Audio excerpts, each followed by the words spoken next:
سيدا واركتان كهرباء أسحيت رئيس وزارها. بسم الله الرحمن الرحيم. runahantي baarlamaanka maanta waxay muujiyeen Soomaalinimay muujiyeen mas'uuliyad bay muujiyeen sidii xaq ahayd oo la rabay inay u dhacday intii rabtay oo badnayd codkaysiisay intii kale codkoodi way diideen sidaa darteed baarlamaanku wuxuu raacaa majority-ga wax cadawtinimo iyo kala qaybsanimo jirta ma jirto marka waxay ahayd mar hore in la iska dhameeyo bas xaaladaha maanta dalku maanta uu ku sugan yahay ama dhibaatada shacabka Soomaaliyeed qaban darteed in loo dedejiyay ahayd laakiin waxa la yacaana qubtayba dabadood la qabay waxa weeye maanta hadii loo madax banaanaysiiyay oo la ansixiyay inuu shaqadii qabto ra'iisul wasaaraha waxa laga rabaa in xildhibaanada codka siiyay iyo kuwa aan siin intuba wax xildhibaanadiisii marka waxa weeyaan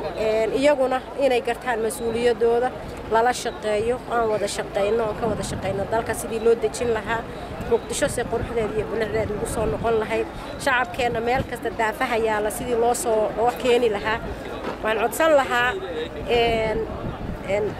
dadka Soomaaliyeed qaxaya oo xeryaha qaxootiga lagu laynayo dalka Soomaaliyeed waa ballaaran yahay meelo badan oo nabadina way jirtaa inuu ra'iisul wasaaruhu uu shaqada ugu horeeyo qabto ay noqoto marka goliisa sare soo dhisto ka bacdi inuu golaha xukuumadda marka soo dhisto ka bacdi inuu ku xijiyo rafijiga in Soomaaliya dib loogu soo celiyo ma aha oo dalku Muqdisho kaliya dal badan oo Soomaaliyeed leedahay oo maaragtay uga nabadgelyo badan meesha iyo bahalaha iyo dhibaatada ay marayaan iyo dilka lagu dilaayo Kenya waxaan qabaa in Soomaaliya loo soo celiyo waliba aniga gobolkayga geynaya dalna ka siinaya meel ay deegaanna u hayaan ayna ku nabadgelayaan dhibaatana aanay ku qabsanayn walaalahoodna ay la deganaanayaan ana dusha saaranaya